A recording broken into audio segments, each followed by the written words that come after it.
కూడా మీరందరూ బాగుండాలి. మనలో మనం కొట్లాడకుండా, కులాల మధ్య కొట్లాడకుండా, వర్గాల మధ్య పోరు లేకుండా, ప్రాంతీయ విభేదాలు లేకుండా ఆంధ్రప్రదేశ్ సుభిక్షంగా ఉండాలని తపన పడేవాడు నేను. అలాంటి నేను కొన్ని నిర్ణయాలు తీసుకుంటాం. ఆ నిర్ణయాలు ఎలాంటివి? నాకు సంబంధించినవి కాదు, ప్రజలకు సంబంధించినవి. పొత్తులో భాగంగా నేను 24 స్థానాలు తీసుకున్నాను. సిఎంఆర్ షాపింగ్ మాల్ మన హైట్ నగర్ లో భాగ్యలతా కమాన్ పక్కన ఫిబ్రవరి 29న ప్రముఖ సినీ తారలచే గొప్ప ప్రారంభం. 24 అసెంబ్లీ స్థానాలు తీసుకుంటే ఇంతేనా అంటున్నారు. 24ఏనా? ఇంతేనా? మనోళ్ళు కాదు, అవతలి వాళ్ళకి తెలియట్లా. బలి చక్రవర్తి కూడా వామనుణ్ణి చూసి ఇంతేనా అన్నాడు. బలి చక్రవర్తి కూడా వామనుని చూసి ఇంతేనా అన్నాడు. నెత్తి మీద కాలు పెట్టి బలి చక్రవర్తిని అధాపాతాళానికి తొక్కుతున్నప్పుడు తెలిసింది ఎంతో అని. ఇంతింతై వటుడింతై నభో వీధిపై నంతై తోయిద మండలాగ్రమునకంతై వామనవతారాన్ని చూపిస్తుంది జనసేన.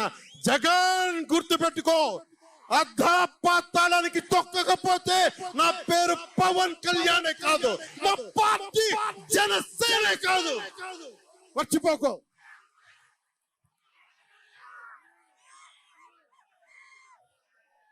రేపు ఎన్నికలైనప్పుడు వైసీపీ వాళ్ళకి తెలుస్తోంది మనం ఎంతో. నెత్తి మీద కాలేసి తొక్కుతాం కదా, అప్పుడు అర్థమవుతుంది మేమేంటో. జగన్ జనసేన ఒక్క సీటు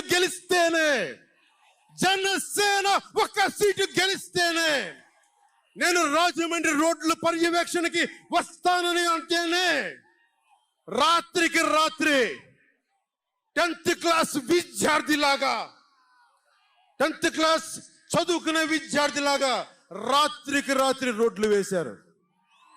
నైట్ అవుట్ చేసి మరి ఒక్క సీటుకే ఇదంతా. ఒక్క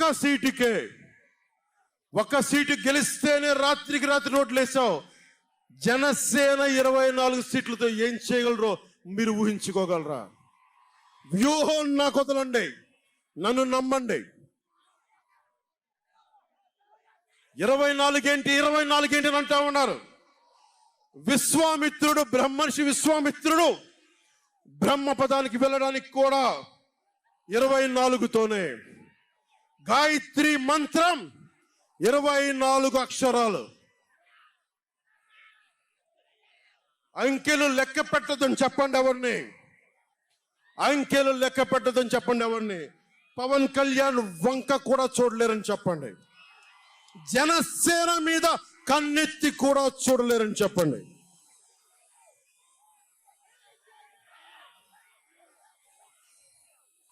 మనకి వైసీపీ జగన్ లాగా వేల కోట్లాది రూపాయలు వారసత్వంగా తినేసామా ఏంటి? మనం ఎన్నికలు రాగానే నియోజకవర్గానికి 50 నుంచి 100 కోట్లు తీయడానికి, ఖర్చు పెట్టడానికి, అన్ని స్థానాల్లో పోటీ చేయడానికి మన దగ్గర 50, 100, 1000 కోట్ల డబ్బులు ఉన్నాయా? మన దగ్గర దోచేసిన డబ్బులు ఉన్నాయా? లేదంటే 4 దశాబ్దాల సుదీర్ఘమైన అనుభవం ఉన్న ఒక వ్యవస్థలు ఉన్నాయా మన దగ్గర? తెలుగుదేశం పార్టీ నాయకుల్లాగా ఏమున్నాయి మన దగ్గర? వెతుక్కున్నాం, ఇటుక పెంచుకున్నాం. ఇప్పుడిప్పుడే ఇల్లు కడుతున్నాం, జనసేన ఇల్లు కడుతున్నాం, కోట కూడా కడతాం. తాడేపల్లి జగన్ కోట కూడా బద్దలు కొడతాం. సామాన్యుడు రాజకీయం చేస్తే భరించలేని ఆధిపత్యపు ధోరణి, సామాన్యులు రాజకీయం చేస్తే తట్టుకోలేరు. అధికారం వాళ్ళ ఫ్యాక్షన్ కోటల్లోనే ఉండాలి. అది దాటి మనలాంటి మామూలులోకి వస్తే, మనం వ్యూహాలు వేస్తే, మనం పొత్తులు పెట్టుకుంటే వాళ్ళు భరించలేరు. అందుకని రకరకాలుగా చెప్తారు కథలు. సామాన్యుని రాజకీయం భరించమని చెప్పండి. జగన్ సామాన్యుడు రాజకీయం చేస్తే ఇలాగే ఉంటది. వ్యూహాలు వేస్తాం, పొత్తులు పెట్టుకుంటాం, నీ కోటలు బద్దల కొడతాం.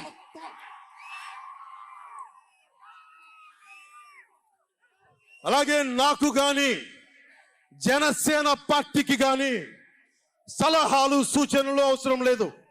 సలహాలు సూచనలు ఇచ్చేవాళ్ళు అక్కర్లేదు. యుద్ధం చేసేవాళ్ళు కావాలి. కొత్త రక్తంతో, కుతలాడే రక్తంతో, గుండెలు చరించుకునే యువ రక్తం కావాలి. దాష్టికాన్ని నిలబడే యువకులు కావాలి.